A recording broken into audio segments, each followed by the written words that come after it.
Aleluia. Graça e paz, igreja, boa noite. Amém.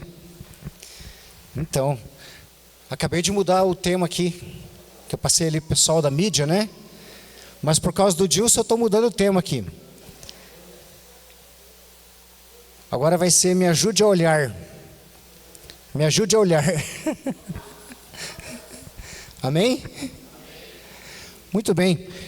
No começo do ano eu descobri na internet um pequeno conto, uma história curta, e eu já comecei, só que professor aprende e já quer ensinar, né? Eu li lá, já pensei, já vou levar para meus alunos e vou ensinar isso aqui para eles, que eu aprendi com isso daqui. Era uma pequena história de um filho e de um pai. Qualquer história, né, que boa de filho e pai é bom de trabalhar com os alunos, né? Porque é relacionamento. E nessa história, o pai chamou o filho para fazer uma viagem. Filho, eu vou te mostrar o mar. O mar, pai, nossa, que bom. E o pai, né, saiu com o filho e foram fazer essa viagem. Na época tinha que andar a pé, tinha que passar por um caminho meio longo. Eles foram andando os dois, lado a lado, e o pai falando, olha, daqui a pouco nós chegamos, filho, né? Lá, depois daquelas dunas, depois daqueles montes, nós vamos ver o mar. E o filho, puxa, pai, tá, que bom, né? E aí, o filho cansava um pouco, o pai, estamos chegando, né? Às vezes o filho olhava para trás, o pai falava, não olhe para trás, olhe para frente, né? Nós vamos... Você vai conhecer o mar. Você vai descobrir o mar. E aí, chegaram nas dunas, subiram as dunas, o pai teve que dar a mão para o filho, puxou o filho chegou lá em cima, aí quando olhou, viu o mar. Ficou impressionado. Está escrito lá, né, que era mar para tudo quanto era lado. E aí o filho ficou olhando aquilo, e de repente o filho olhou para o pai, o pai olhou para o filho, e o filho fez, pai, me ajude a olhar. Vocês perceberam que às vezes nós não sabemos olhar, nós não conseguimos olhar, nós precisamos do pai para a gente poder enxergar, porque o pai enxerga melhor do que a gente, o pai vê melhor do que a gente, não é? Então muitas vezes nós estamos querendo enxergar do nosso jeito, com os nossos próprios olhos, né? Mas existem os olhos do pai, e o pai enxerga de um modo muito maior que nós enxergamos. Por isso nós temos que pedir, pai, nesse assunto aqui, me ajude a enxergar, me ajude a olhar como o Senhor enxerga. Podemos dizer, né, transplantando aqui, Jesus disse que comparou o reino com uma pérola de grande valor, comparou o reino com um campo, né, que o homem encontrou, vendeu tudo que tinha e ficou com aquele campo. De uma certa maneira, nessa história eu estou querendo fazer uma analogia dizendo que o que eles estavam vendo ali era o reino, não é? O reino de Deus. O mar aqui seria o reino. E para a gente enxergar o reino, compreender o reino, nós precisamos dos olhos do Pai. Amém? Aleluia. Nossos olhos não bastam. Com que olhos estamos enxergando? Bem, nós sabemos hoje que o mundo moderno é muito fácil, né, das pessoas enxergarem com outros olhos as coisas. Então, às vezes, nossos filhos estão lá na internet e estão enxergando as coisas, mas com que olhos? Através do olho de quem? Não é? Muitas vezes, filmes, séries, que foram feitas por pessoas que não têm a nossa visão.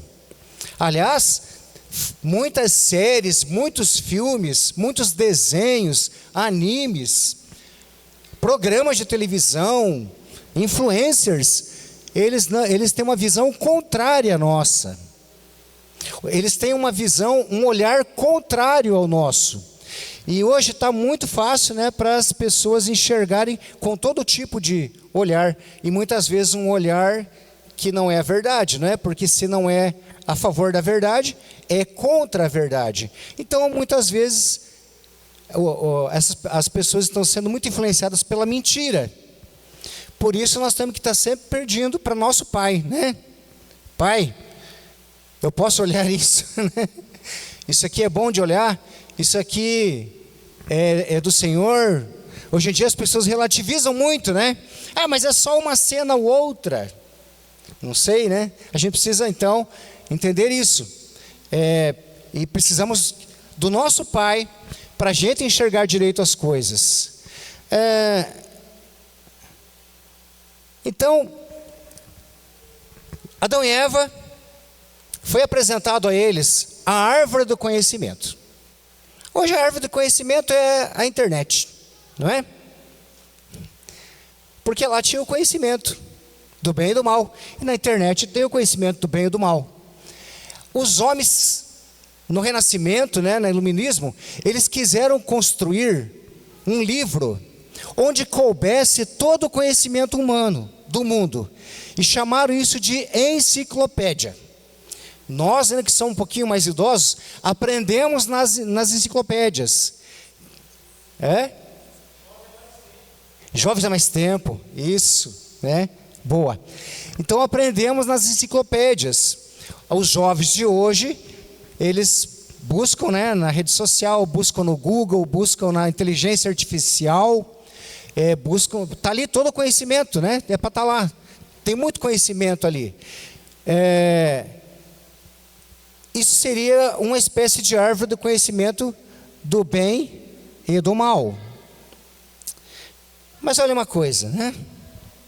Deus também escreveu uma enciclopédia, não é verdade? Deus não escreveu um livro, Ele escreveu vários livros, porque Bíblia significa livros, biblioteca, um monte de livros. Deus escreveu, inspirou homens e escreveu muitos livros.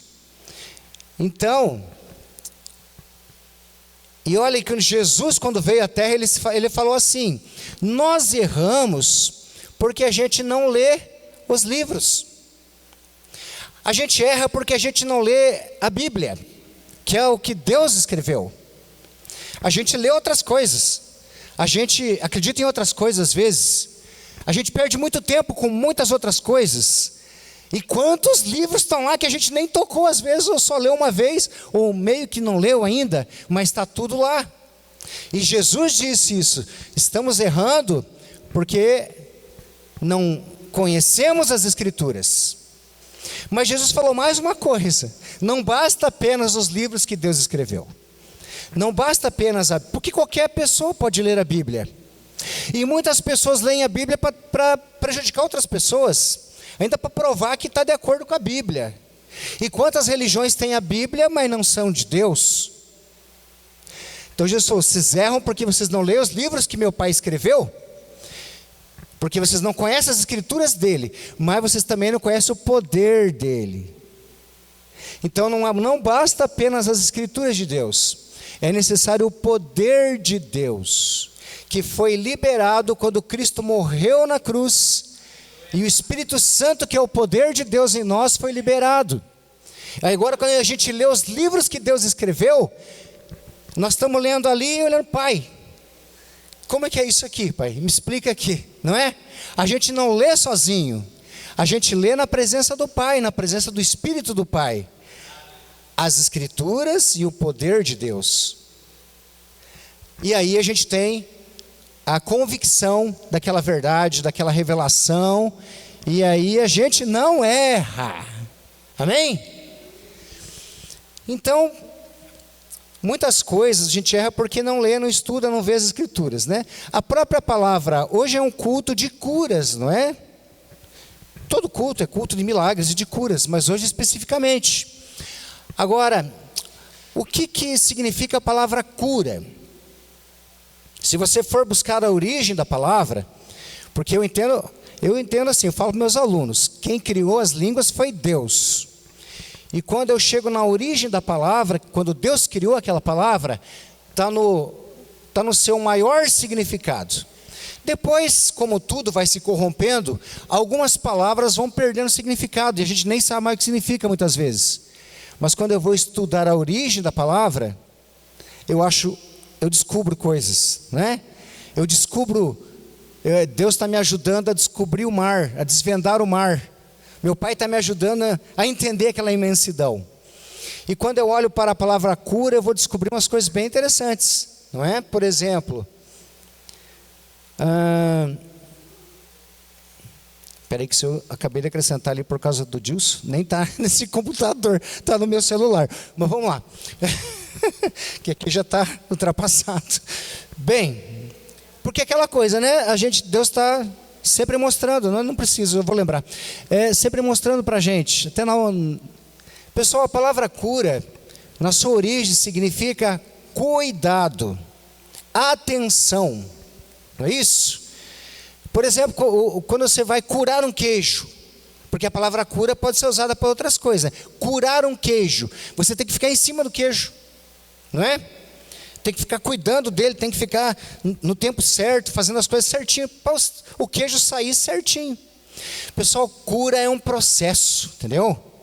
Às vezes a gente quer uma cura, já, instantânea. Às vezes não é? Às vezes é instantânea. Mas, pessoal, cura é um processo em que Deus está cuidando da gente, amém? Porque você não é filho de Deus, Ele não é teu pai. Então existe o processo ali, que Ele está te cuidando ali. Não é às vezes quando você está doente, teu pai e tua mãe não fica ali em cima de você ali cuidando. É um processo de amor, não é? Aí muitas vezes, por exemplo, eu lembro que quando eu era pequeno, a gente não era crente, né? Mas o pai ama, a mãe ama mesmo não sendo crente. Eu lembro que quando a gente ficava doente, o pai comprava uma bolachinha, né? Bolachinha Maria pra gente. Era o único momento que a gente comia uma bolachinha. Então a gente até às vezes gostava meio que de ficar doente, porque sabia que ia ganhar uma bolachinha, né? Mas veja, o processo é um processo de cuidar, é um processo de amar, é um processo, né, de você se importar com o outro, não é? É um processo de você doar o seu tempo ao outro. Então cura muitas vezes ela vem instantânea. Mas muitas vezes é um processo em que todos estão sendo curados, amém? Não é apenas quem está doente, não é apenas quem está com um problema, pessoal, é todos, Deus está cuidando de todos, Deus está tratando todos e está curando, Deus está curando todo mundo. Só que você tem que prestar atenção no que Deus está fazendo, não é? Você não pode ficar olhando, porque as pessoas do mundo, né? Satanás e seus demônios, que são mentirosos, vão ficar te mentindo o tempo todo, né? Que não está dando resultado, não está dando certo, está demorando demais, não é? Mas isso é Satanás que está falando, essa é a visão dele. Porque ele quer matar, roubar e destruir. E ele quer trazer doença. Ele não quer curar, mas Deus quer curar completamente. E quem pode dizer que já está curado? Porque é um processo de cura. Nós precisamos do nosso Pai o tempo todo perto da gente, nos olhando, nos cuidando, né? Nos curando, tirando as nossas enfermidades, as nossas dores, os nossos sofrimentos, nossos pensamentos errados, não é? Que muitas vezes a nossa doença começa no nosso coração, porque o coração do homem é corrupto, não é? Deus vai curando o nosso coração, porque senão Ele te cura, o teu coração continua ruim, você já fica doente de novo. Então é um processo de curar o nosso coração, é um processo a cura, sempre é um processo, né? O pai andando com o filho, tem horas que o pai vai animar, tem horas que o pai vai dizer não olhe para trás, tem horas que o pai vai puxar pela mão, tem horas que o pai vai carregar no colo, tem horas que o pai vai comprar uma bolachinha, não é? Tem horas que o pai vai ficar a noite inteira acordado com o filho, a mãe vai ficar, não é? Porque é um processo de amor. mas algo está acontecendo. Algo está acontecendo. Amém. Em Mateus 6, 22, 23, está escrito assim. Estou quase conseguindo ler lá, viu, Dilson? Os olhos são a lâmpada do corpo. Portanto, se os seus olhos forem bons, todo o seu corpo estará cheio de luz. Mateus. Vamos falar de olhos hoje então, né? Aqui está escrito, se teus olhos forem bons. Jesus nunca usou muito esse se aí, né? Mas Jesus uma vez chegaram para ele e falaram assim, bom mestre. E Jesus já atalhou, falou, não, quem é bom? Só Deus é bom. Olhos bons? Quem tem olhos bons? Nossos olhos são bons? Se seus olhos forem bons, não se iluda que nossos olhos não são bons. Mas os olhos de Deus são bons, né?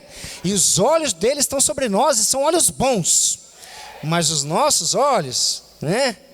Bem, aí então, se nossos olhos forem bons, se a gente enxergar com os olhos do Pai, nossos olhos serão bons.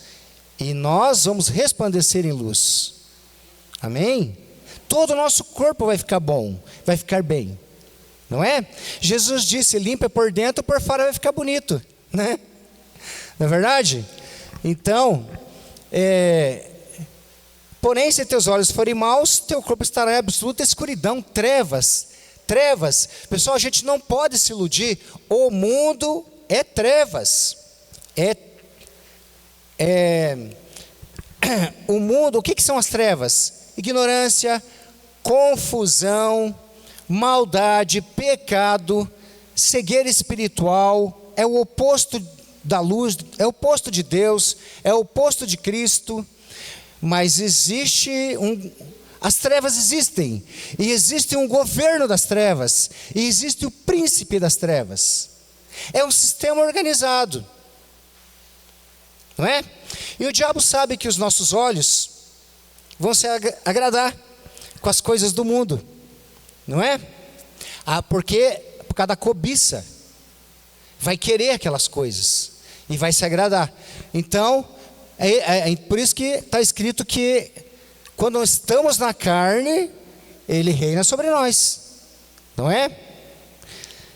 E Jesus vai falar um negócio que até esses dias eu estava pensando, o que ele quis dizer com isso, né? O mundo é tenebroso, porque trevas é tenebra. A origem da palavra trevas é tenebra. E aí vem a palavra tenebroso. O mundo é tenebroso. A gente não pode se iludir, não é?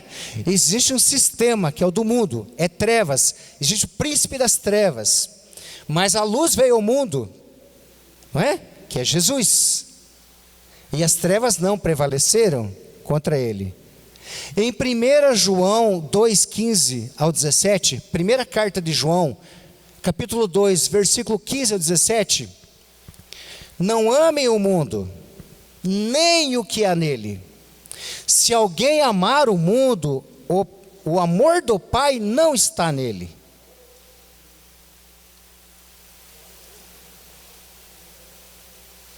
Olha só, né? Pois tudo o que há no mundo, pessoal, não adianta a gente simpatizar com o mundo, querer salvar o mundo, e não adianta, não é? Nosso negócio é reino, porque pois tudo o que há no mundo, a cobiça da carne, a cobiça dos olhos, e a ostentação dos bens, isso aqui, pessoal, eu nunca tinha visto isso aí, né? Mas parece que o pessoal vai lendo a Bíblia e vai trazendo umas coisas ali diferentes um pouco, né? Porque eu sempre tinha lido assim, né? A soberba da vida, não é? Não a ostentação dos bens. Mas eu agora na internet fui pesquisar lá, já está apresentando desse jeito. Veja como é que as coisas vão mudando, né? Mas então no mundo tem a soberba da vida, a cobiça dos olhos, a ostentação, Isso não provém do Pai, mas do mundo. Então, nós precisamos dos olhos do Pai, que são os olhos, o Pai é Espírito. Nós precisamos dos olhos do Espírito. E os olhos da carne, se estivermos nos olhos da carne, vamos ser cobiçosos, não é?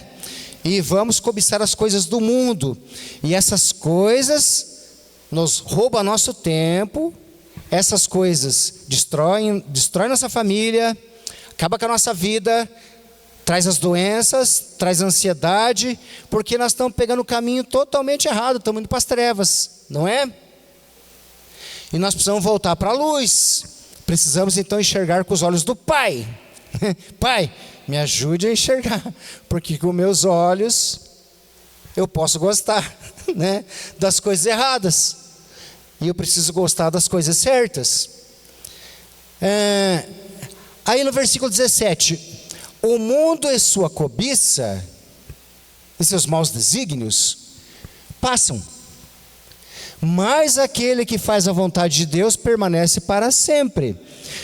Numa outra versão,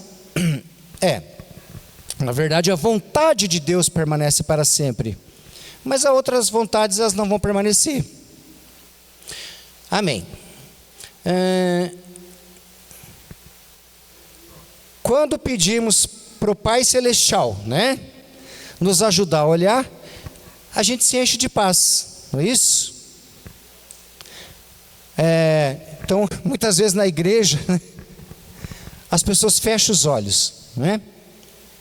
Às vezes é melhor a gente ficar de olho fechado, não é? Os olhos carnais fecharem para a gente enxergar com os olhos espirituais. Então, quando a pessoa está louvando, muitas vezes ela fecha os olhos, porque se ela começar a ver algumas coisas, não é? Já não vai ser o olho do Espírito, já não vai ser a voz vinda do Espírito, já não vai ser o louvor do Espírito, porque a carne já vai influenciar. Então, muitas vezes fechamos os olhos para podermos enxergar. Olha que interessante, né? Temos que fechar os nossos olhos, às vezes, para que a gente possa enxergar com os olhos do Espírito. E aí tem um versículo de Jesus, que é muito incompreendido, né? Difícil de entender, quando ele fala assim: se teus olhos te fazem pecar, arranca fora. Nós vamos falar disso, daqui a pouco vamos falar disso aí. Antes eu queria falar, né, que essa cobiça que tem no mundo, isso aí, pessoal, a palavra cobiça, na sua origem, quando Deus criou, né, cobiça, em latim, significa cupiditas. Cupiditas. Já ouviram falar de cupido?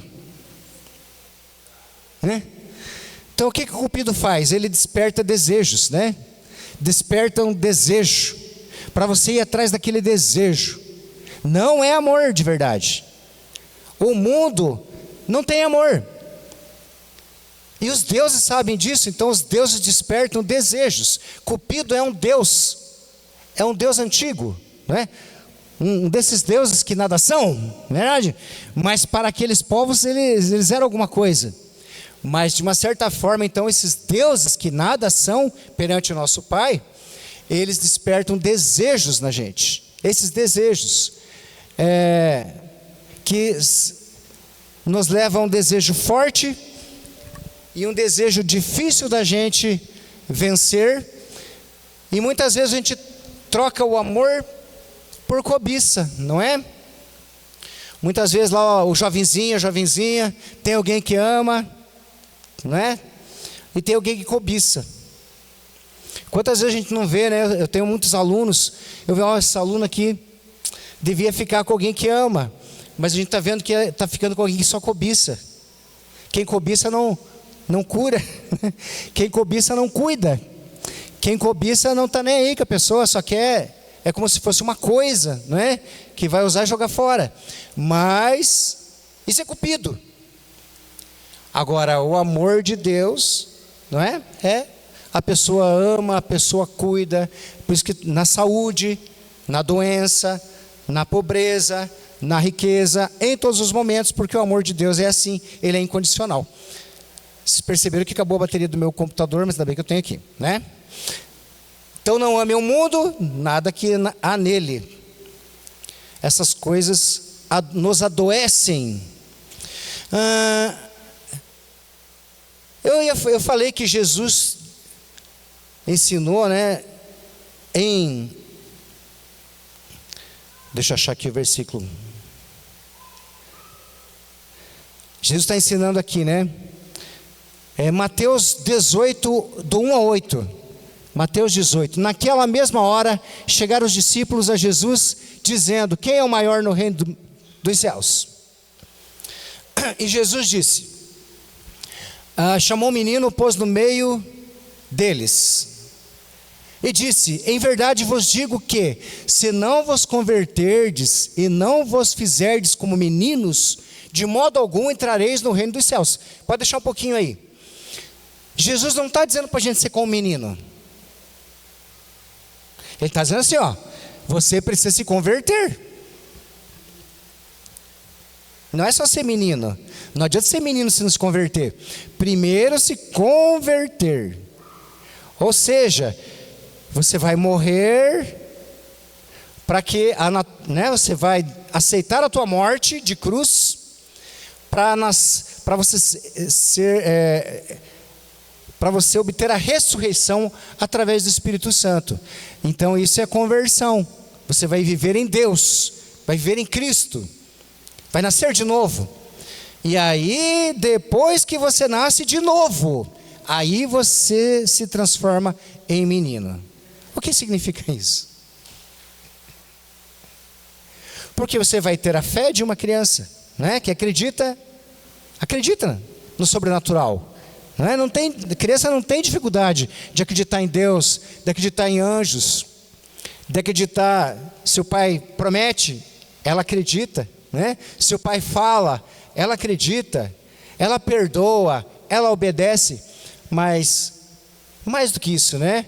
A criança, ela quer que o pai esteja junto. Pai, me ajude a olhar. Não é? A criança está sempre chamando o pai, está sempre chamando a mãe. Vem ver o que eu estou fazendo, né? Participa comigo, faz junto comigo. Faz junto comigo. Nesse sentido, sermos crianças, né? A gente querer fazer junto com o pai. Querer que o pai olhe as coisas junto com a gente, não é? E aí ele explica ali, Jesus, não é? No versículo 4. Portanto, aquele que se tornar humilde como este menino, esse é maior no reino dos céus. Então, quando Jesus diz para a gente ser criança, é para a gente ser humilde, não é para ser infantil, não é? Não é para ser ingênuo, é para a gente ser humilde, para a gente poder, como Jesus, entender o seguinte: o Pai é maior do que eu.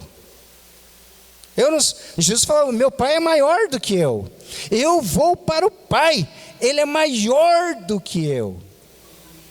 Humildade, não é? Quando eu entendo isso, por que eu vou deixar o meu pai de fora, né?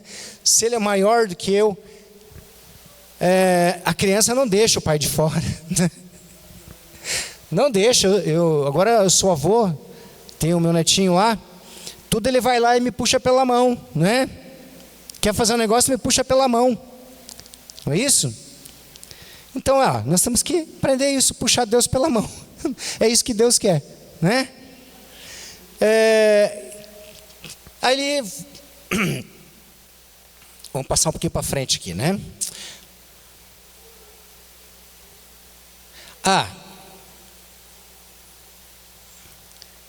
Se a tua mão, vamos lá no versículo 8, mais para frente ali, né? O mesmo capítulo, eu vou lendo aqui. Se a tua mão ou teu pé o fizerem tropeçar, lá, te escandalizar, corta-o e atira-o para longe de ti. Melhor te é entrar na vida coxo ou aleijado, do que tendo 2 mãos ou 2 pés, seres lançado no fogo eterno. O que Jesus está dizendo aqui? É isso aí também? Claro que é, mas não é só isso, né? Porque um pai quer cortar o pé de um filho, Não é isso que Jesus está dizendo. Porque se Jesus estivesse dizendo, literalmente, quando Jesus fala assim, você tem que morrer para nascer de novo, é no sentido figurado, não é? Você morre, a tua carne morre, o teu eu morre, para você nascer no espírito, você não morre de verdade, é figurado. Aqui também, se fosse para você cortar mesmo o teu pé, não é isso? Por que você tinha que jogar ele para longe? Bastava cortar, não é? Mas o que Jesus está explicando é o seguinte, que você precisa deixar de lado o teu jeito de andar, o jeito que você andava, porque isso vai te atrasar, porque isso vai te levar para outro lugar, e não vai te levar para o lugar que eu quero te levar. Inclusive, se você cortar o teu pé, você vai andar muito mais rápido comigo. Porque esse teu pé que está te atrasando, não é? Essa tua mão que está te atrasando, as tuas mãos estão te atrasando. Porque se você cortar as tuas mãos e usar as minhas mãos, olha o que você vai poder fazer com as tuas mãos, não é? Ou seja, corte e jogue longe, né? Porque se você deixar perto, você vai pegar de novo, né? Se você deixar perto, você vai pegar de novo teus pés. Se você deixar perto tuas mãos, você vai pegar de novo tuas mãos. Mas deixa a mão do homem velho para trás, o jeito de fazer as coisas, o jeito que o homem fazia as coisas com as suas mãos, o que ele fazia com as suas mãos antes, não é mais assim. E os pés, o jeito que andava, o lugar que ia, não é mais assim. Porque agora você vai andar muito mais rápido, vai chegar muito mais longe, e as tuas mãos vão fazer coisas maravilhosas, amém? Amém. Aleluia, glórias a Deus, aleluia. Em Mateus 18, 19, 10, agora chegou o olho, né? Que aí nessa semana alguém falou assim para mim, não dá para levar o pé da letra, senão tem que pegar meu olho e arrancar, né? Mas veja que novamente Jesus está falando assim, se teu olho te fizer tropeçar, escandalizar, né? Arranca, vamos ler aqui mesmo, atira-o para longe de ti, arranca e atira para longe, melhor entrar com um só olho do que tendo dois, ser lançado no fogo do inferno.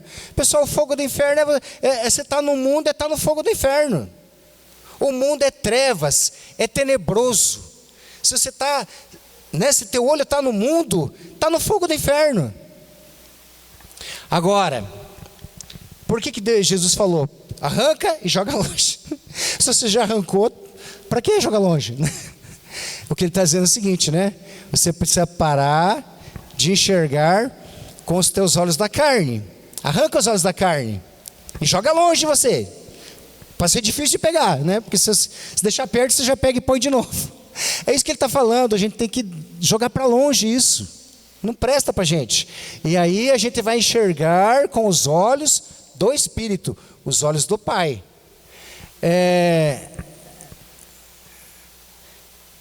Amém, aleluia.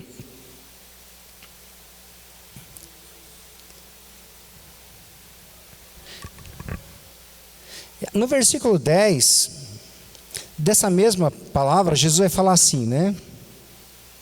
Vede, não desprezeis algum desses pequeninos, porque eu vos digo que os seus anjos nos céus sempre veem a face do meu Pai, que está nos céus. Está falando das crianças? Também. Mas veja, Jesus não falou que a gente tem que se converter e se tornar como crianças? Quando a gente anda com o nosso Pai, como filho dele, os anjos do céu, os nossos anjos nos céus, sempre vê a face do nosso Deus. Pessoal, Jesus falou assim, vocês verão os anjos de Deus descendo e subindo sobre mim.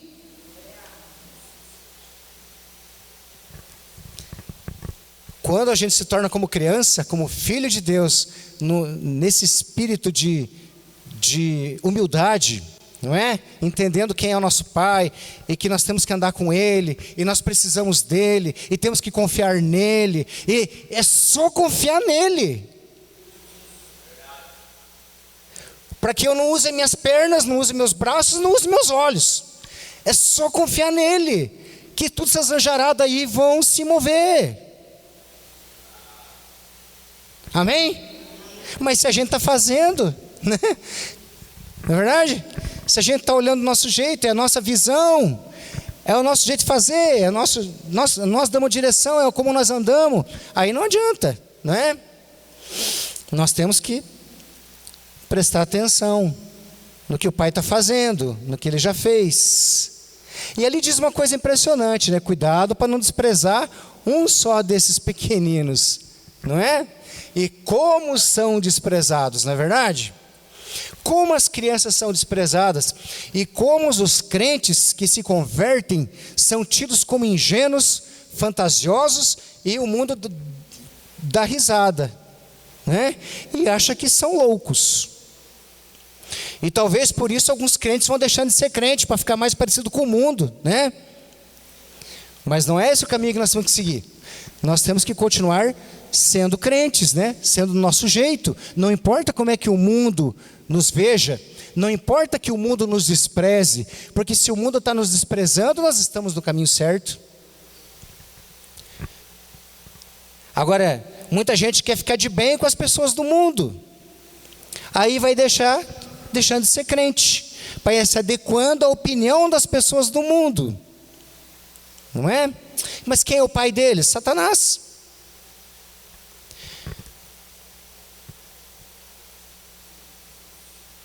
Crentes são desprezados pelos homens, mas têm prioridade no reino de Deus.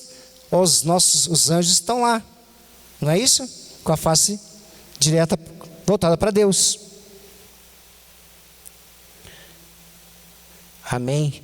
Me lembrou o caso de uma mãe de um amigo meu, que era muito crente, era muito pobrezinha ela. E eu conheci ela antes de ser convertido, e também conheci ela depois de ser convertido. Então acho que quando eu não era convertido, eu nunca prestei atenção nela assim. Achava que a pessoa, né?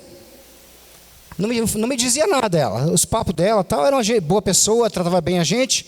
Mas depois que eu me converti, um dia eu comecei a escutar. Impressionante o testemunho daquela mulher. Porque ela acordava de manhã com Deus, falando com Deus, e tudo que acontecia naquele dia, ela via os anjos fazendo. Entendeu? Ela não tinha dinheiro, não tinha nada, até os filhos dela, às vezes, vida difícil, mas ela tinha fé, não é? Era como essas crianças aqui. E pessoal, quando ela fala, eu tive fome, daí de repente alguém me trouxe uma comida. E eu estava andando e eu queria isso, e de repente o pessoal ela conta o dia inteiro dela, Deus fazendo as coisas para ela. Não tinha dinheiro, não tinha nada, mas Deus fazia tudo para ela. E é assim com essas pessoas, não é? Quando a gente é humilde é assim. A gente vê Deus fazendo tudo para a gente. Os anjos cooperam com quem é humilde, mas o mundo existe uma incompletude no mundo. O mundo não pode nos completar. Em Mateus 13,15, estamos encerrando já, até se o louvor quiser ir subindo. Em Mateus 13,15, vamos ver lá. Nós falamos aqui que a cura é um processo, né? E na verdade todo culto é um culto de curas, porque toda hora que eu estou ouvindo a palavra, eu estou sendo curado, não é? Eu só queria um queijo, né? Deus está ali trabalhando naquele queijo, não é isso? Quanto mais eu me coloco na mão do queijeiro, mais vai sair aquele queijão. Não é o vaso do oleiro? Nós somos um vaso. Quanto mais eu me coloco nas mãos do oleiro, vai sair aquele vaso perfeito. Então nós estamos sendo curados, é um processo. Todo culto, abriu as escrituras, buscou a presença do Pai, estamos sendo curados o tempo todo.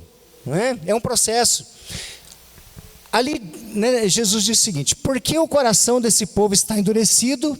E ouviram de mau grado com seus ouvidos, e fecharam os seus olhos. Olha, é por isso que a gente fica doente, né? Porque a gente fica com o coração duro, porque a gente ouve de mau grado, não é isso? A gente ouve com os nossos ouvidos, não são bons. Temos que ouvir com... Jogue fora teu ouvido também, né? Pinche longe, e vamos ouvir com o ouvido de Deus. E fechar os seus olhos para não ver, para que não vejam com os olhos, e ouçam com os ouvidos e compreendam com o coração, e se convertam e eu os cure. Aqui diz que o próprio Deus endureceu, né, o coração dessas pessoas e fechou os ouvidos, etc e tal. São as pessoas que não buscam Deus, né? São as pessoas que estão afastadas, estão com outros interesses, não têm o interesse de Cristo, né? Mas se a gente busca, a porta se abre, né? Se a gente quer ouvir com os ouvidos dele, vamos ouvir com os ouvidos do Espírito, que são os ouvidos de Deus. Se a gente quiser enxergar com os olhos do Espírito, vamos pedir: Pai, quero enxergar com os teus olhos, quero andar com as tuas pernas, porque afinal de contas, as pernas de Deus são essas, não são? Os braços de Deus são esses, os olhos de Deus são esses, os ouvidos de Deus são esses, a mente de Cristo é essa, amém? Aleluia! Se convertam e sejam por mim curados, amém. Em Jeremias 29:11, Deus diz ali que Ele pensa de nós, né? Eu penso bem de vocês. Eu penso bem de vocês. Os meus pensamentos, todos os meus pensamentos são pensamentos de bem, para trazer a paz. Só que essa paz aqui não é a paz do jeito que a gente entende às vezes. Essa paz aqui é shalom. Essa paz aqui é muito mais amplo, né? Essa paz aqui é curar teu emocional, curar teu espiritual, as tuas relações, o teu físico, as tuas finanças, trazer um estado de harmonia, de bem-estar completo. Então é muito mais amplo, não é? Tem pessoas que traduzem prosperidade, mas não, é muito mais amplo. Traduzem por paz, é muito mais amplo. Traduzem, depende das traduções, não é? Mas a origem da palavra shalom é muito mais, não é? Eu penso assim que em português uma palavra que chega perto seria completude, não é?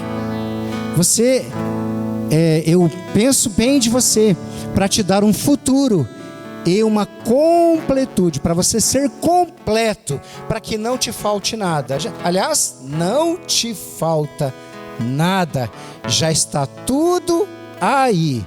É só a gente não se colocar na frente da palavra, né? Da verdade, amém? É só a gente não colocar nossa opinião na frente da verdade.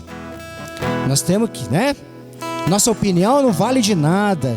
Nós temos que pegar nossa opinião e jogar fora, e jogar para longe, para não pegar de volta, porque nossa opinião não vale nada. O que vale é a verdade, e Cristo é a verdade. Aleluia. E para finalizar, um último provérbio, que eu nem sei se eu deixei por último lá, só para encerrar aqui. Provérbio 12:18. Há alguns que falam como que espada penetrante, mas a língua dos sábios é saúde. Amém? A sabedoria, ela cura. Ela cura. A palavra de Deus é luz. Ela nos cura. Estamos num processo, estamos sendo curados. Estamos sendo tratados. Amém? Peço que a igreja fique em pé, vamos encerrando. E vamos fazer uma oração final, não é? Com esse entendimento de que estamos num processo de cura. Quem sabe, né? Deus é que sabe. Pode ser que a tua cura chegue agora, Não é isso? Pode ser que acabou o processo. Quem tinha que aprender alguma coisa já aprendeu. Deus já curou muitas pessoas com esse teu problema aí. Ele já tratou não só você, está tratando muitas pessoas com o nosso problema. Não é isso? Mas pode ser que chegou hoje, agora. Nós vamos orar por isso, né? Que se complete esse processo e você seja curado, receba a cura. E se ainda você está no processo, que seja o mais produtivo possível esse processo, né? De cura.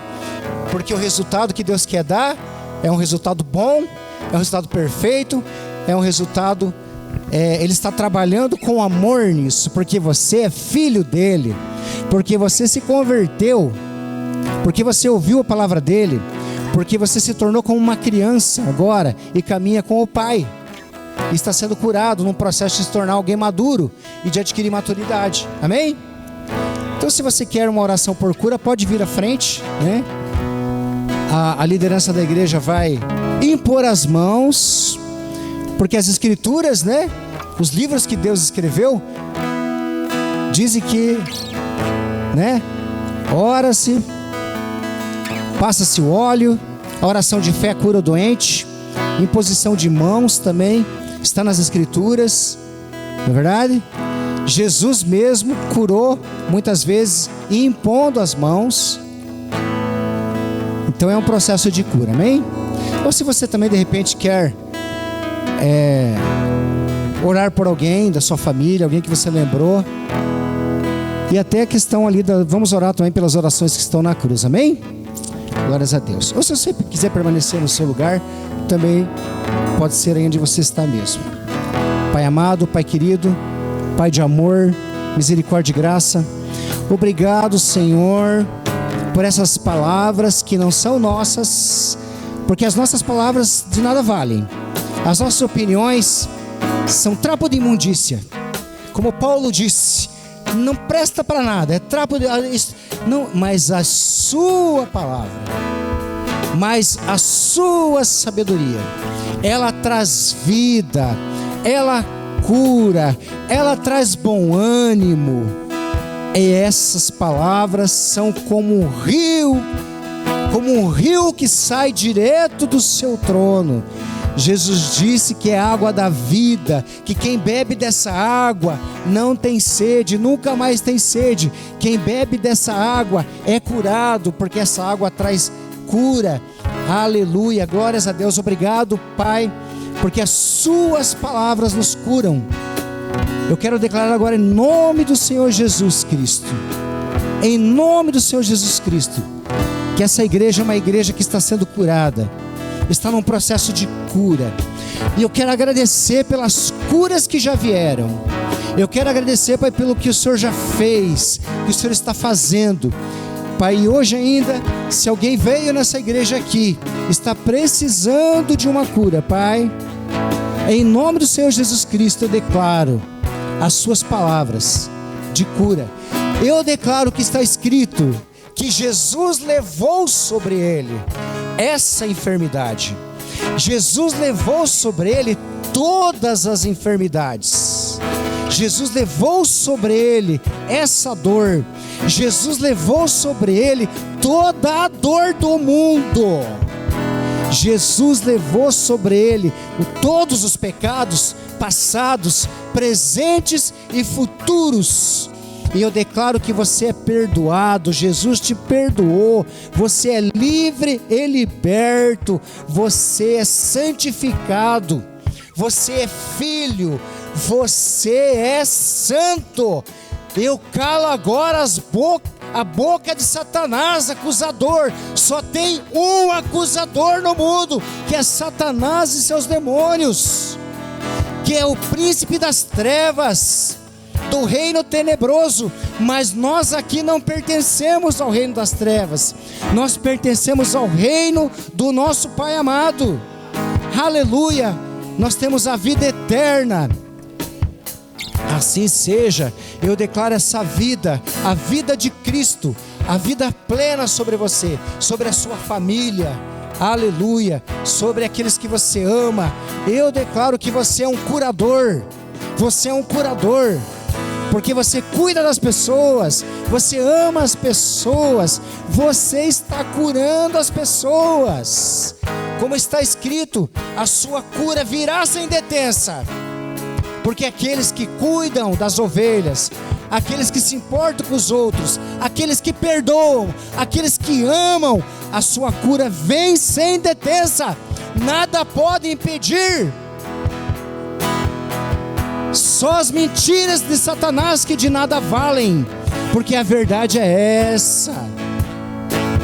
Está vindo, está chegando. Recebe, recebe em nome do Senhor Jesus. Aleluia. Eu declaro isso em nome do Senhor Jesus. Vamos aplaudir aquele que é maior que todos, aquele que está contigo e que é maior do que está no mundo. Aleluia, glórias a Deus.